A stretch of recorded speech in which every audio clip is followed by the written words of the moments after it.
Rupesh Raj Basantpur Chowk.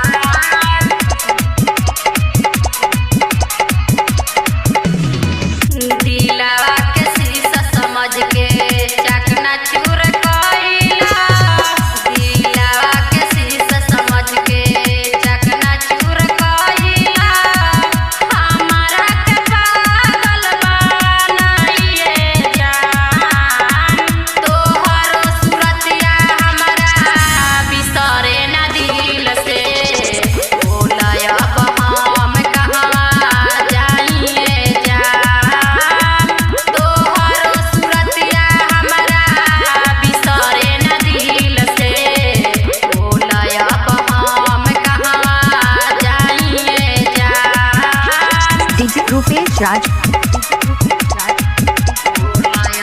Basantpur Chowk.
Rupesh Raj